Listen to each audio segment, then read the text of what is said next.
Hello, everybody, and thank you so much for joining us. My name is Brian Wilson, and I will be your host today. And just so that everybody is kind of familiar with it, and so we get this out of the way, please familiarize yourself with the chat and the Q&A features that Zoom uses, because we're going to be making a lot of use of that during this webinar. And with that, I wanted to dive right in. Each contact tracing method that's out there is biased towards a certain set of outcomes. So no contact tracing is biased toward the spread of pandemics. Information in that case is not vulnerable because there really is none. With manual contact tracing, with pen and paper, that's biased toward the fallibility of human memory and is somewhat vulnerable to losing information, but there's a lower utility of that information because it's not as granular, it's not as robust. And then with digital contact tracing, GPS and Bluetooth methods are biased towards the low fallibility of the metadata that's on our phones and helping us understand where we've actually been and providing a really kind of rich safeguard against or rich way to understand where we've been, how we're supposed to trace the spread of this disease. But there's a somewhat higher vulnerability to losing sensitive information.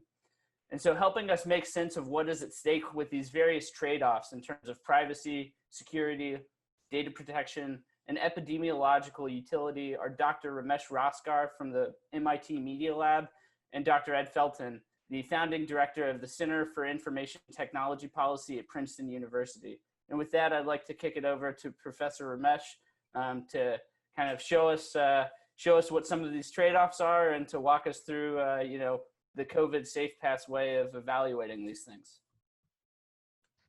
Excellent. Hello, everyone. This is Ramesh Raskar at MIT Media Lab and also PathCheck Foundation.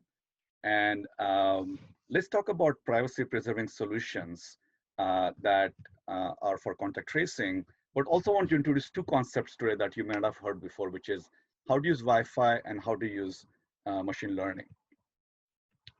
So as you know, SafePaths is a privacy-preserving technique that on one side has the flagship app, which is for exposure notification and very soon about personal guidance, symptom checking, even quarantine verification. And on the right, we really care about creating solutions for public health and for businesses and employers so that they can improve the tracing conversations and very soon also create dashboards for hotspots, spread prediction, and forward coordinating at-home population. And in that sense, SafePaths is agnostic to which proximity technologies we will use, but the versions that I'll talk about will be mostly on the Apple, Google exposure notification API, but there are also other things like QR codes and Wi-Fi and so on. So in that sense, what's really important to realize is that PathCheck runs the largest nonprofit open source COVID-19 code repo. And it has a very modular design where you can pick your platform, pick your API, and pick your features at compile time. And it builds not only the apps, but also the server and the dashboard. And because we work with so many health authorities, many nations and many states, they have been stress tested with health authorities. So the same software code base can be compiled in iOS or Android. If at the same time you have a choice between different proximity APIs, such as Apple and Google Bluetooth APIs, but we also support in our code base Bluetooth beacons or GPS or Wi-Fi and QR codes. And we do realize that the existing Google Apple Bluetooth protocol do not allow us to combine these other modalities. Nevertheless, they're available in the code base depending on the applications. Of course, the features, exposure notification, symptom checker, some really amazing data streams, testing sites, information, test confirmation, and we work with many partners on other things, such as if they're testing partners, if they're labs, or they're providing verifiable credentials, we work with our partners. So if you're a developer, we want you to work in this code base. If you already have a team that's working on a piece, attach it to this nonprofit open source code base. If you have an existing startup or an organization that has an API, you can merge it with this as well. Again, you don't have to be exclusive, but we think this will be the largest code base. And if you go to our GitHub, you realize how dynamic it is because we have about 15 software leaders with our team, and quite a few software engineers working full time at this effort. And so in that sense, we're really helping countries and states and employers build open source, privacy preserving, interoperable solutions that are also modular and future safe, not just feature safe, but future safe, because we think the Google Apple exposure notification is a very rapidly evolving situation, and nobody can predict which way it's going to evolve. So we're providing all this functionality upfront, and we have plenty of experience deploying the GPS-based solution, and now we're helping nations and states and employers with the Google Apple Bluetooth solutions.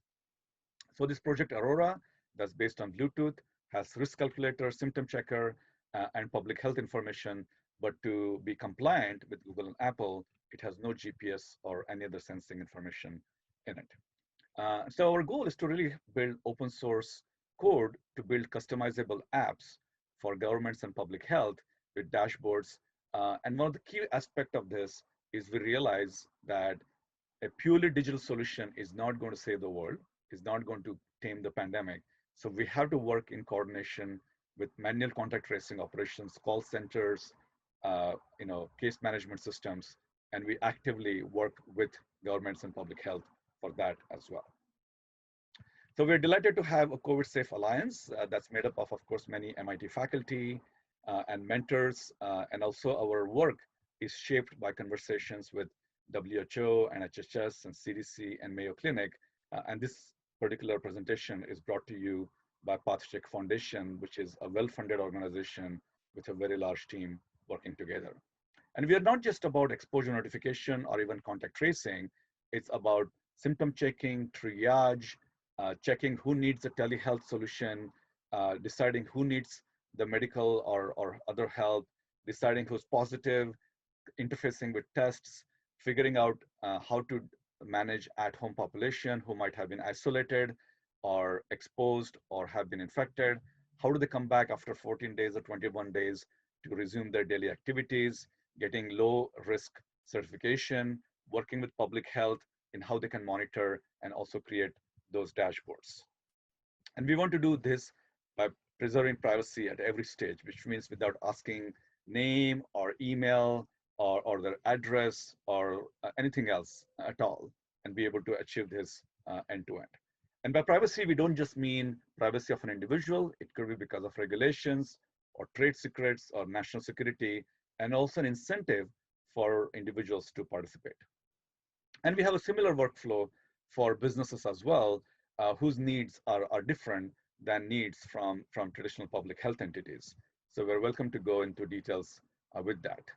And so PathCheck is really building solutions from many stakeholders in this large code base using our software base as well as a think tank through thought leadership. And if you're a researcher, likes to write algorithms or papers, we have also published a series of papers on technology as well as our think tank, how to use GPS, Bluetooth, Wi-Fi, QR codes, as well as machine learning to achieve privacy preserving solutions for COVID-19. So this is a very exciting space. So if you are in data science, if you're a machine learning researcher, if you would like to work in privacy and ethics, please contact us and join our think tank as well. So talking about Wi-Fi and how can Wi-Fi beyond Bluetooth and GPS can be used for co-location, there are two ways to think about it, either based on access point, which is a top-down design, or based on smartphones, which is kind of based on the citizens.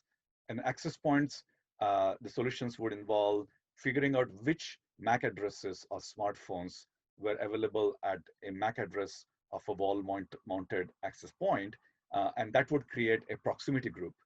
And a smartphone-based solution would keep track of the MAC addresses of these APs and treat that as a proximity indicator. So please go to our website, and we have great details, comments on how we're building a Wi-Fi-based solution as well. And when it comes to machine learning and AI, privacy can often be in conflict with machine learning because, as you know, machine learning requires a lot of data, especially centralized data. So one way to think about that on the horizontal axis would be to use anonymization, but that's simply not enough. The next level of privacy would be to obfuscate the data using techniques such as differential privacy, but that also interferes with full-fledged machine learning model, although you can use it for inference. And maybe the best solution for privacy is using homomorphic encryption, but that would allow you to do only statistical operations and not full-fledged machine learning. So two techniques have emerged over the last few years. One is based on federated learning, which is promoted by Google, and the other one called split learning, which is from our research group at MIT. And SafePaths AI, which is a privacy-preserving technique, would allow you to do questionnaires and diagnostics on the phone while preserving complete privacy, which means none of the data, none of the individual data ever gets uploaded in a raw form to the servers, but still allows us to create global AI. So this is a very exciting development. Again, if you're interested in this space, please join our team on our algorithms and code base at all. So to conclude, we think governments and businesses need a bird's eye view into kind of privacy preserving tools to coordinate amongst individuals and communities. But this requires a lot of coordination. And it's very easy to build digital solutions that will unfortunately end up in a surveillance state or a big brother solution. So PathCheck and SafePaths is really here to build open source solutions. And again, we are not here to compete. We are here to collaborate. And we are already working with many countries and many states and many organizations to help them build their own solutions. They don't have to be branded PathCheck or SafePaths. We're helping them create their own solutions. And when it comes to Google, Apple exposure notification, we in fact are working with many nations already to launch their Google, Apple exposure notification products in the coming weeks. And you'll hear more about them. So in the short run, it's all about solving this pandemic from a public health point of view. Very soon, it's about restarting the economy. In the long run, creating a resilient society. Thank you. Thank you, Ramesh. I think it's, one of the things that I think is so cool about being involved with this project and having been involved for a while is that week by week, you see the amazing progress that is made towards, understanding this problem at a greater scale, finding ways to implement new sort of solutions that help address the specific nuances of the problem and of the COVID-19 pandemic. And I think this can kind of be a really cool model that can be used moving forward. And so as we move into the next section with the fireside chat, I'd like to remind all participants to use the Q&A feature in Zoom to ask questions as they might have them, because we'll be having Dr. Ed Felten and Dr. Raskar kind of going back and forth, and maybe there's something that you'd like to find out. So please don't hesitate to use that Q&A function, and who knows, your question will probably get answered sometime later in the show. So I'd like to encourage everybody to do that. And with that, I'd like to introduce Dr. Felten again. He's the Robert E. Kahn Professor of Computer Science and Public Affairs and founding director of the Center for Information Technology Policy at Princeton. And he was previously the U.S. Chief Technology Officer in the White House Office of Science and Technology for the Obama administration. So with that, everybody get excited for Dr. Felten and Dr. Raskar to kind of launch us forward into a great understanding of how to balance these kind of proportional incentives that will help us achieve these goals that we have. Thank you, Brian. And Ed, welcome. What an honor to have you on our webinar. Ed, I'll give you a few minutes to kind of introduce yourself and just spend a few minutes kind of your own view on the world of digital solutions for COVID-19. Sure. Yeah, let me introduce myself, talk a little bit about my background and sort of how I've gotten to the place I am intellectually. So I'm a computer scientist by training. I've been a professor at Princeton for 27 years now, with working a lot around areas of security and privacy, especially for consumer products. And I've done 3 tours of duty in the federal government as the chief technologist at the Federal Trade Commission, then later in the Obama White House as Deputy US Chief Technology Officer, where I was a senior advisor to President Obama. And now I have a part-time position as a member of the Privacy and Civil Liberties Oversight Board, which is a small federal agency that oversees the intelligence and law enforcement agencies. And I spend a lot of time both as a regulator and as an academic and sometime consultant working with people in industry and people in government as they try to wrestle with difficult privacy and data policy issues. Let me turn the page a little bit and talk about what I think some of the lessons of that are. The first one, I think, the first lesson I would point to is that as technologists, we build things and we send them out into the world. And our intentions in building those things matter. But what actually affects people's lives is how people, the uses that people find for those technologies after we send them out. Right? There's this saying that the street finds its own use for tools. That's true of what we build as well. That people will use our technologies in ways that we intend, and bad people will use them in ways that we wish they didn't. Clever people with complicated incentives will use them in ways that generate dynamics that we might or might not like. And it's really important to think about those things up front and to design not for an ideal user or not for users like us, but for with a realistic eye to what, how things are going to get used. And that means that we need to make choices, that we can't pursue all of the goals. You can intend all of the good outcomes, but sometimes when you make a choice about what you send out there, you really have to choose what it is that you're trying to do. And some of the goals that we might have might not be perfectly consistent. So to give an example of the kind of difficult issue that would arise with something like a contact tracing or exposure notification app, there are issues around coercion, around the possibility that someone will try to coerce a user to disclose information that we or that user would prefer to keep private.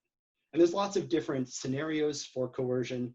It could be an employer, it could be an abusive partner, it could be the person at the next table over at the coffee shop who doesn't want to sit next to a person who's not in green status, or whatever it is, right? There are lots of scenarios in which people demand information from us in life, and we have to either give that information or else put ourselves at risk or give up something that we value, whether it's our job, our relationship, or the ability to sit down and drink a coffee. And so when you think about coercion, you face a bunch of hard choices. The most coercion resistant technologies are ones where it may seem ironic, but if you think about it a bit, it really follows, are ones where you can't trust what is displayed on the screen at any particular moment.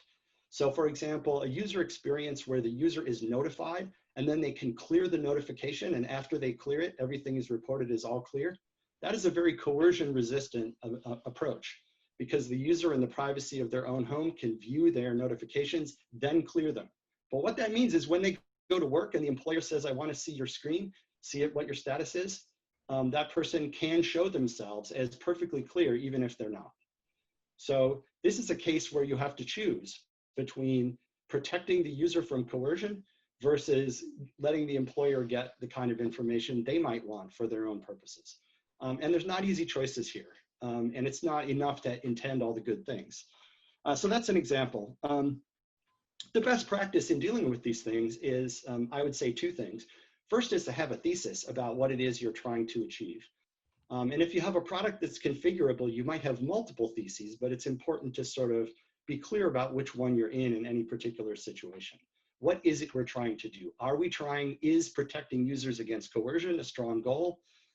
Is having accurate information reported to public health officials a strong goal, and so on. And once you have a thesis about what your goals are and how you stack rank them, now you have a rubric for making decisions. Because if you don't, then you can end up with kind of serving neither goal particularly well. And the most important decision to make in this respect is the decision about whose interests you serve first. Is it the user? Is it somebody else? And why? And there's not a single right answer to that, but it's important to have a thesis. And I think we can learn here from the experience with web technologies. Very early on in the development of the web, Tim Berners-Lee made a really important decision, which is the idea that the browser's purpose was to serve the user. And indeed, if you read the web standards docs, they all, the term for that software component is user agent. And that's not an accident. But the web has not turned out the way we had hoped from a privacy standpoint. But you can really trace the privacy problems on the web to deviations from that idea that the browser serves the user primarily. So a good example of this is the cookie API, which has been the source of no end of trouble about tracking and so on. The original mistake made there was that cookies were used to generate kind of unique tags to put on individual users' browsers. And the decision to have the server generate and control those tags rather than the user's browser has led to no end of trouble. And that was a deviation from that principle that we're serving the user first, and therefore any mechanism that goes to identity and tracking and control should be under the control of the user. So that's a bit of a rant about how I think about privacy, but hopefully it's useful in triggering conversation. That's extremely thoughtful, extremely thoughtful. So let's dive into it, right? I mean, when we think about the pandemic, and if you look at the way it's been solved right now, which is manual contact tracing, it's a very top-down system, right? There's a command and control center. They start calling people. You know, they actually have a whole case management system. It almost seems like a detective work where the users, including the exposed people, have no agency at all. In fact, the recent article in New York Times and Politico talked about this problem that New York State is effectively turned into a surveillance state, because if tens of thousands of people are infected, and by in turn, hundreds of thousands of people are exposed, then the state actually has a list of all these people and their social graph. So what's the alternative to that? I mean, a digital solution seems like a better solution because it works on a phone. So the user decides. At least everything we do in path check and safe paths is the user is at the center of it, but doesn't mesh with the solutions with that the public health want, which is a dashboard and this bird's eye view. So how do you deal with these two things, and why is there not enough debate about the serious invasion of privacy in the current contact tracing world?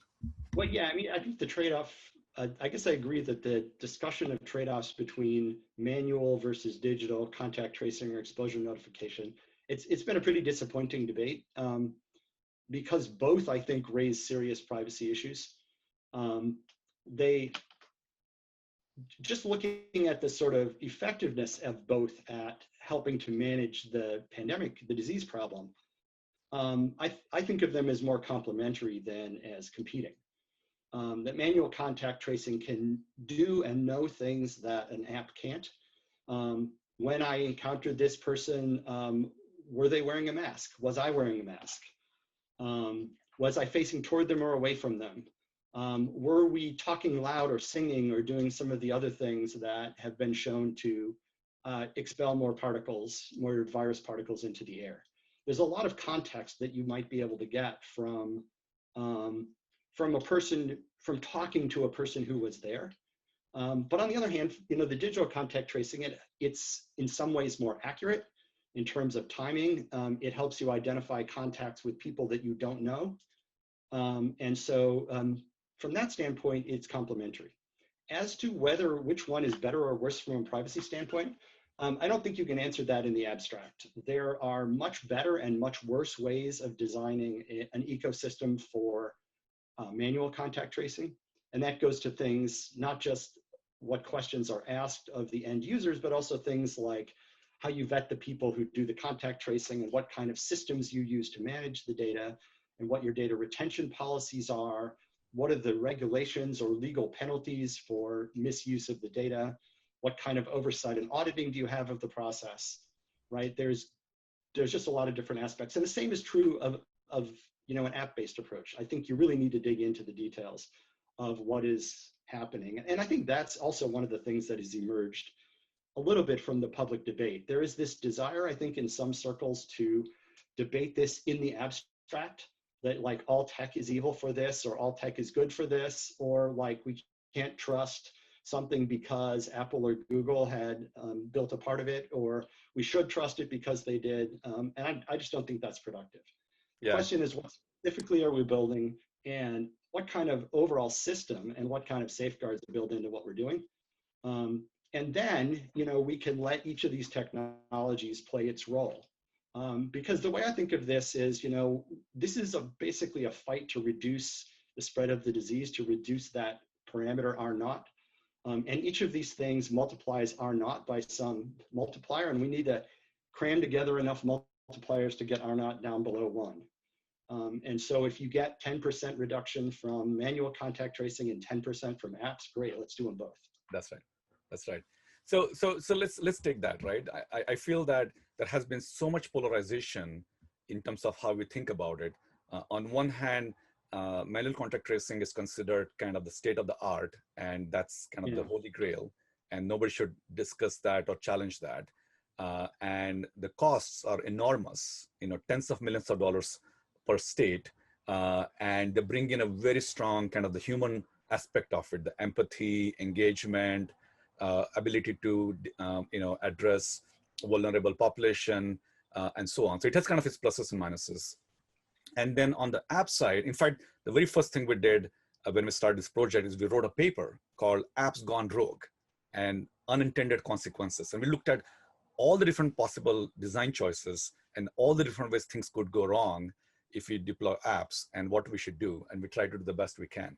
But nevertheless, on the app side, it feels like automation and empowerment of an individual is at the top. At the same time, it lacks, maybe an oversight, lacks effectiveness, and there's almost no scientific evidence worldwide that it has made any dent at all so far. So we're kind of in a new territory when it comes to digital solutions, and we have to be very humble about that. Given everything we know, Ed, and all the time you have spent in the federal government and otherwise, and we have to start from a clean slate, what would we do? Okay.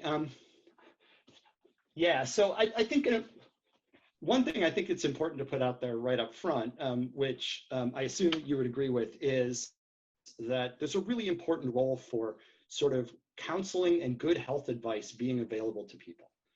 And public health authorities play a really important role in that. And one of the reasons, one of the virtues, I think, of traditional contact tracing, which does have problems, as you said, is that if we're done well, it can integrate a sort of counseling and health advising role into the contact tracing process, so that people are getting good advice and they're getting reputable advice that's going to help keep them safe and help them understand how to protect their own health and what is the socially responsible thing to do. Yeah. And I think if someone would discover from an app that they either had the disease or that they were at high risk, the availability of that kind of advice to them and of counseling to them is actually pretty important as well. So I don't think you could or would want to get rid of that aspect of it. I think the question really is, what is going to serve users the best? Manual contact tracing can be expensive.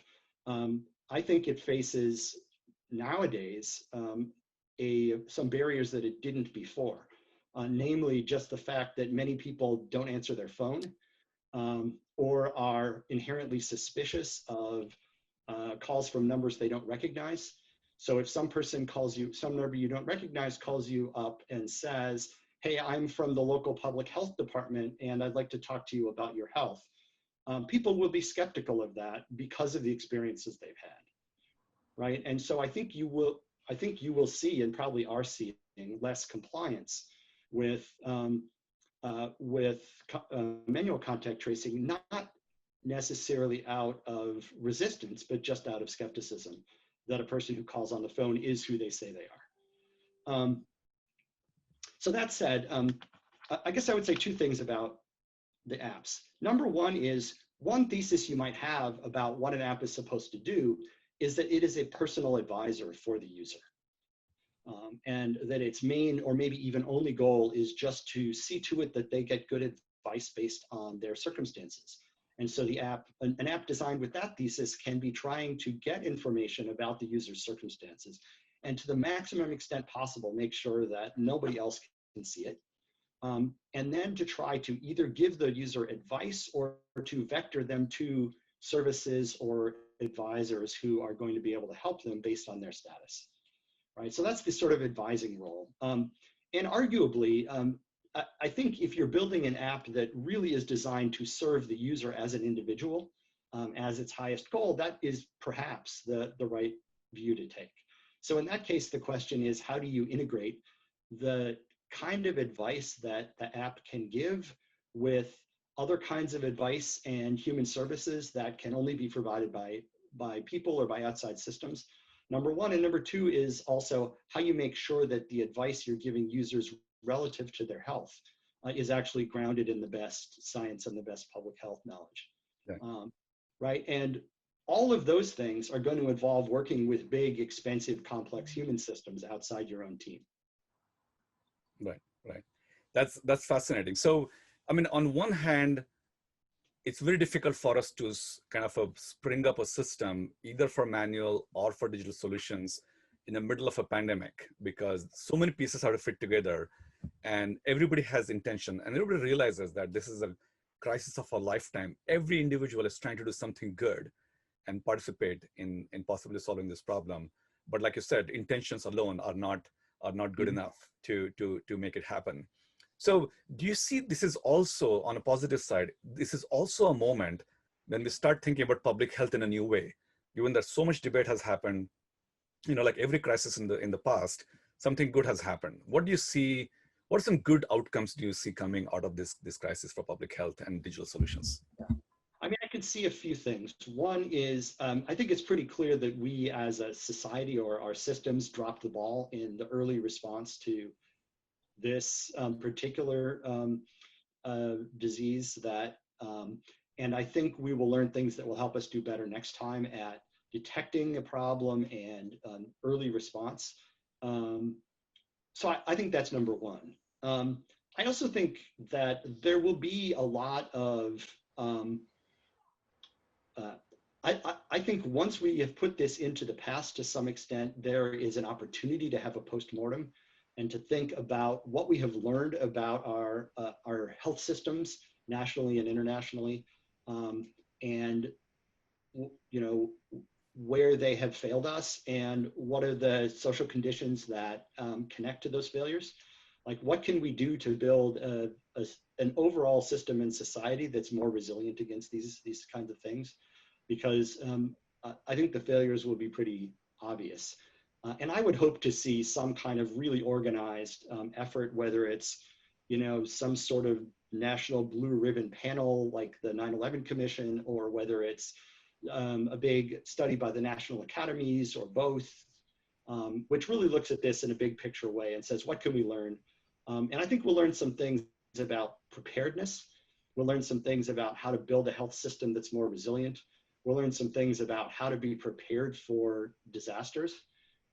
Because I think a lot of people were shocked at things like the lack of, the ways in which we in theory had a strategic stockpile of ventilators and PPE, but in practice didn't, and so on. I also think I think this will lead people to think about national and international security in a somewhat different and, in my view, healthier way. Right, there's a tendency to see these things as, well, this is about whether people will shoot us or blow up bombs on us, when in fact, a lot of the security in our lives depends on things that are much more public goods, right? Right, like public health. And to see our security as being intertwined in that way, I think actually is something that is big picture going to be super helpful if we can recognize it as a society. I was in the room when... Yeah, and if I could add one more thing, I think the way in which so many people in the tech community and the surrounding communities have stepped forward and like volunteered to try to do good work in lots of different groups. You know, what you guys are doing is a good example of that. Groups like US Digital Response and lots of others are great examples that show that the tech community is really willing to step forward and do a lot to try to further public goals. And finding a way to harness that and to keep and sustain that activity beyond the present emergency, I think could be incredibly important in understanding how government and public institutions can actually serve people much better. That's a very valid point. You know, in the beginning, when we started at MIT and a lot of partners from Harvard, it sounded like it's going to be a technology first solution, but very quickly we realized that's not enough. So we created a think tank division, and then we also created an implementation division. And that's when we had to spin out of MIT to create the Path Check Foundation and get the funding to support all these activities. So I think what has become very obvious to us is technology first is just the wrong way of thinking about this problem. And like you said, the think tank aspect of it, the thought leadership is very critical, because if you don't know what to do, it's not enough for technologists to know what they should do. And then same with implementation of being on the ground, realizing what the challenges are, and so on. I was in the room when Bill Gates gave that very famous talk now about 5 years ago, and how we need to think about pandemics the same way we think about military preparedness, and being prepared for pandemics. And that kind of stayed with me even back then. Do you see we will have an effect of that? Do you think like countries like Korea spend billions of dollars on being prepared, even if there's no epidemic? Do you see either in the nation or at the United Nations or WHO level, we will start creating this reserve army, if you want to use a better word, for being prepared for future pandemics? And will that play a role in our day-to-day public health?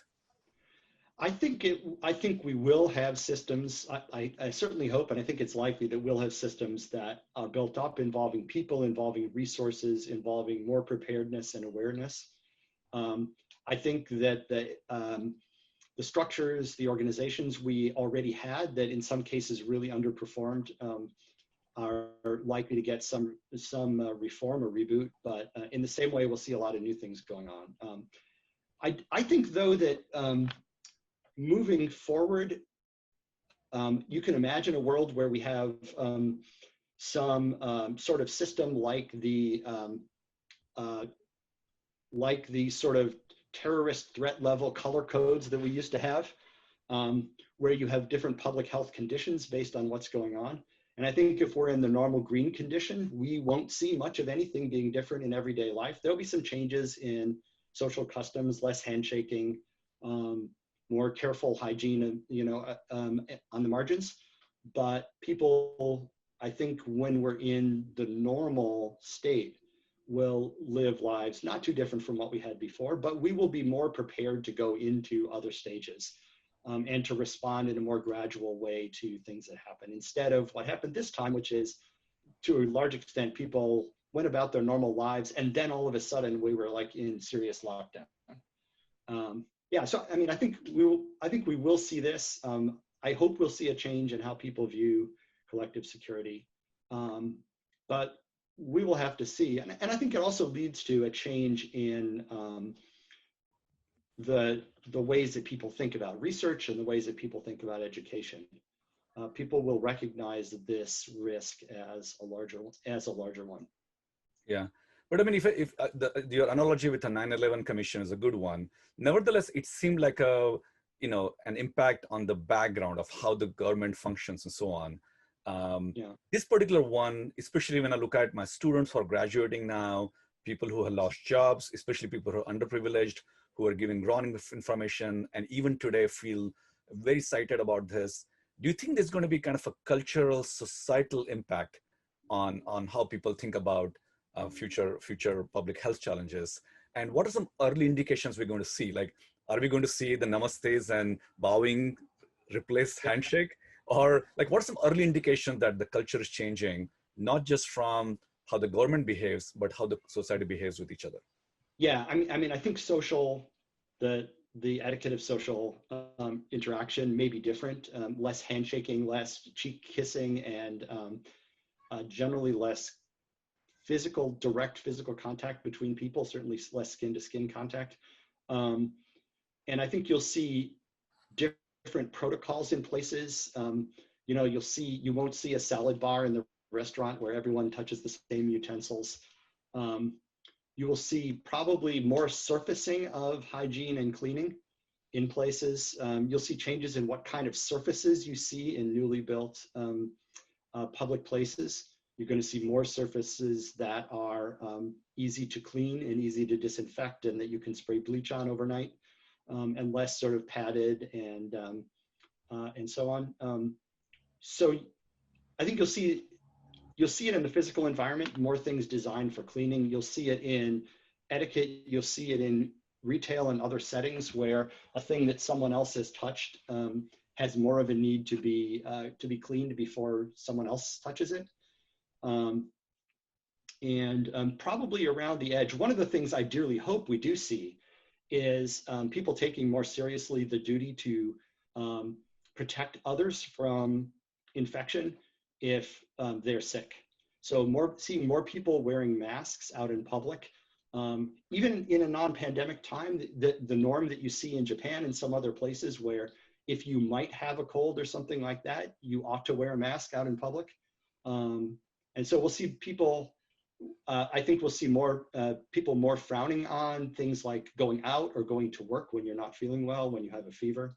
Right. We'll see it as more of a duty to stay out of public, right, as opposed to like toughing it out.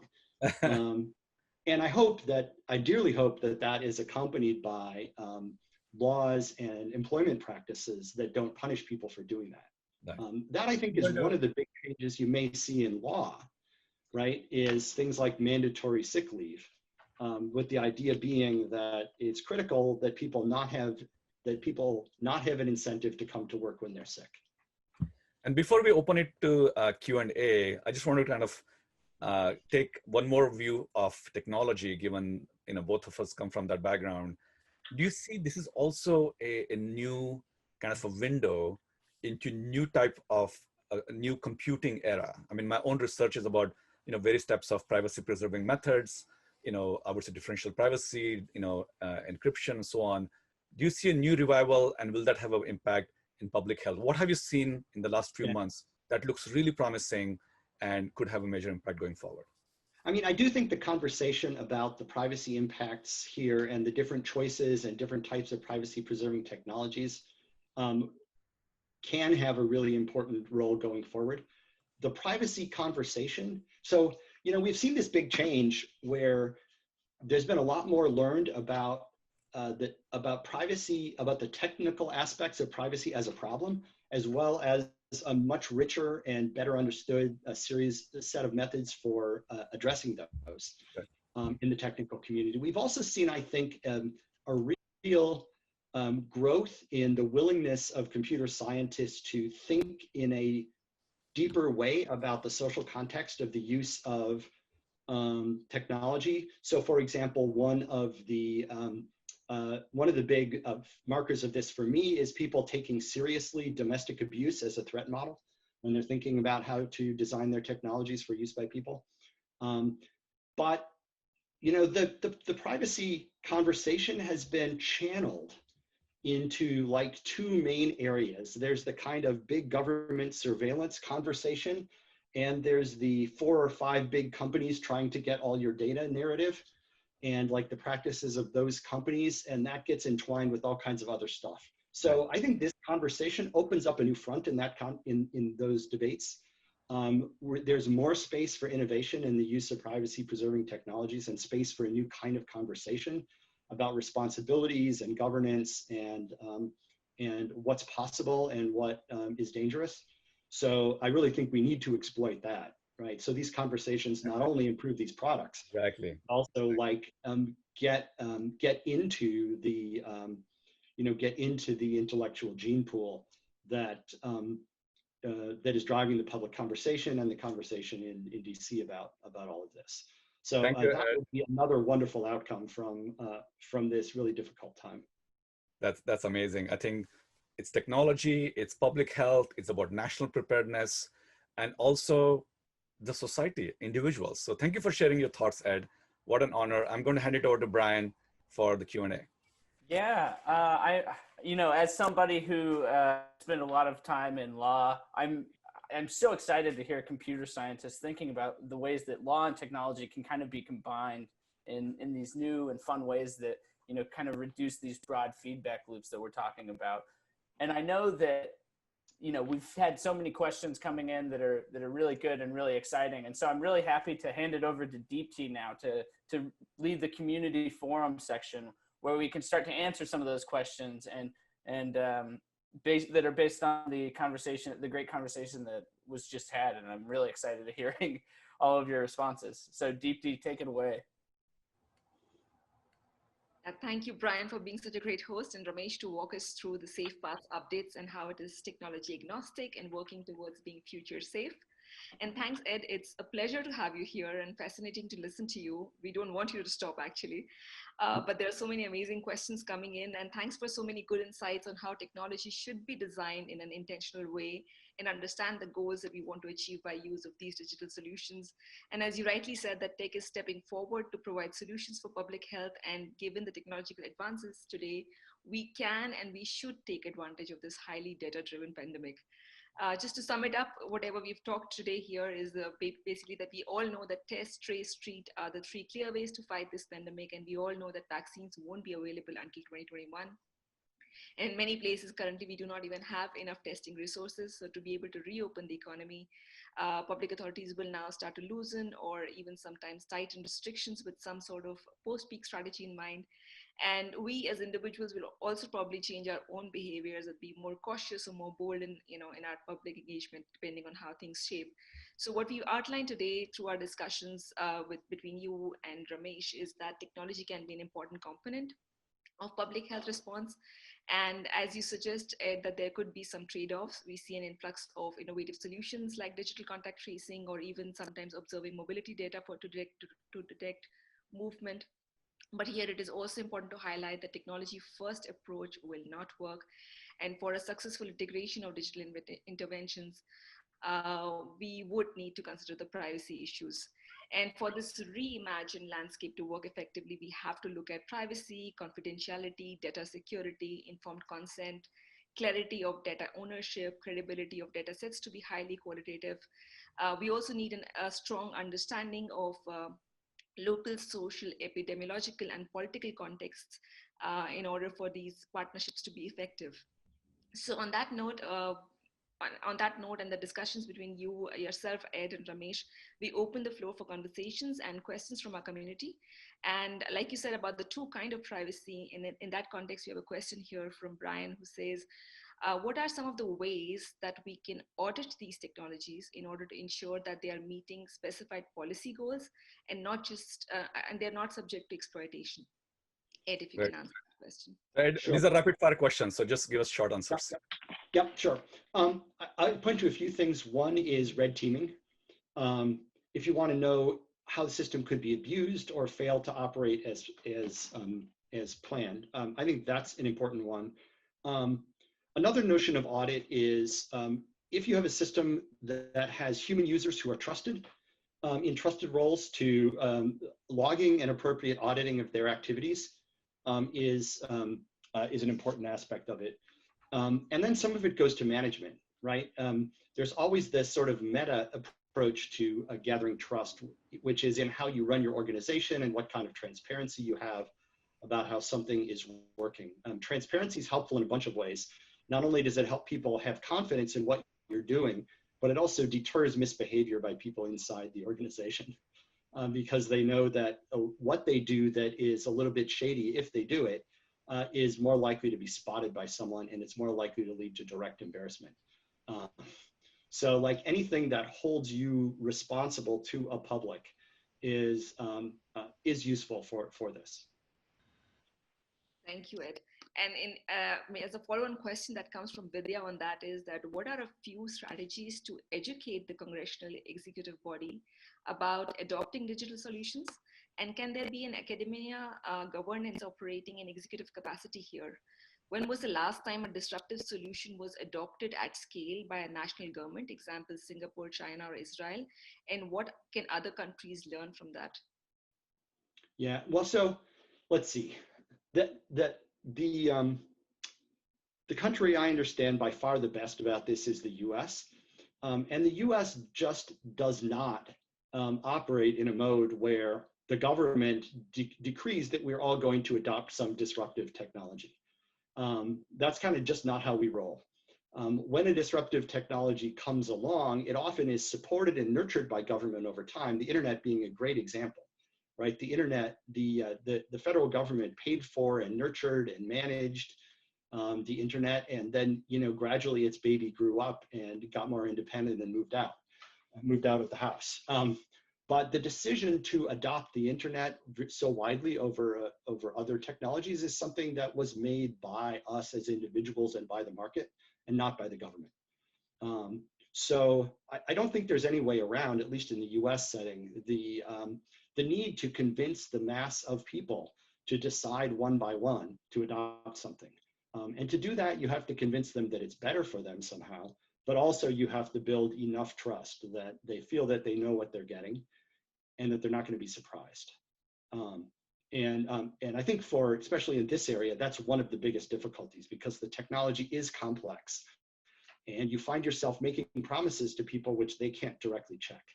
And so the question is, what are the sources of institutional or political legitimacy that you can build so that people will come to trust you, not because they understand everything, but because they believe that there's been enough vetting of this that it's not going to surprise them. And there's no easy answer to that.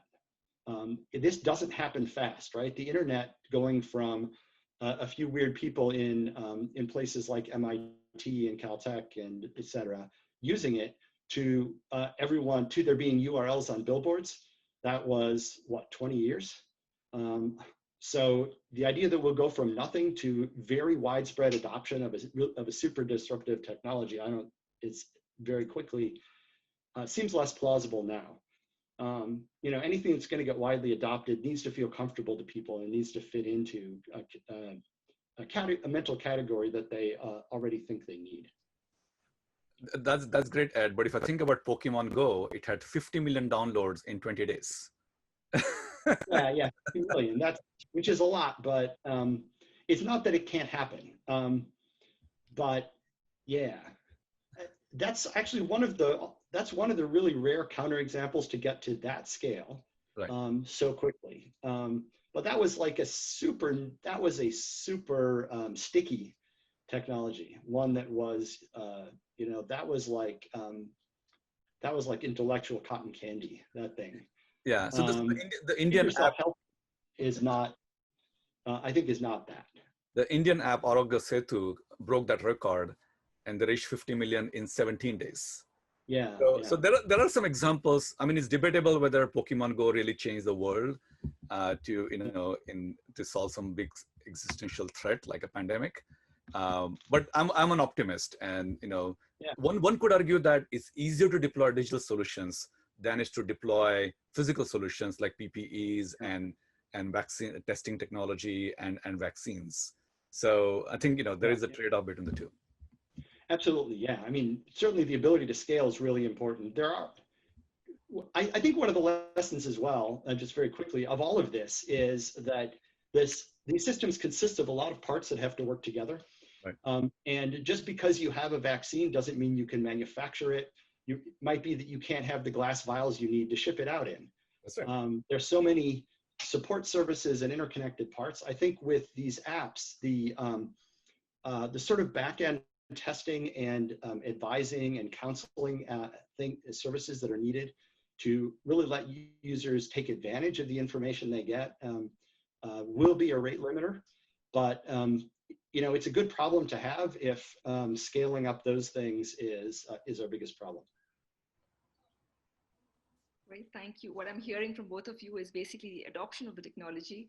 And I think what is also very important, which is also topic of this webinar in a way, is that how we can make these also human tech partnerships come together in this ecosystem. And that is one of the questions that comes next as well, that what is the best case scenario for a human tech partnership look like, where digital solutions are extended to the manual contact tracing processes effectively. So in context of contact tracing, how can we make that effective participation so good that there is more adoption and uptake? Yeah, I mean, for manual contact tracing, there are certainly ways that technology and data can help. If you're asking a user to remember where they went and when, there are records accessible to them, which will tell them exactly to the minute when they entered the grocery store and left, and which aisle they walked down in some cases, right? So finding ways to use the information that people already have in the context of manual contact tracing, finding ways to use these different modalities of information together, finding ways to transition from data to advice, and to make sure that you have good integration between the public health system, which includes things like testing and treatment, and as well as all of the other services that are available to people.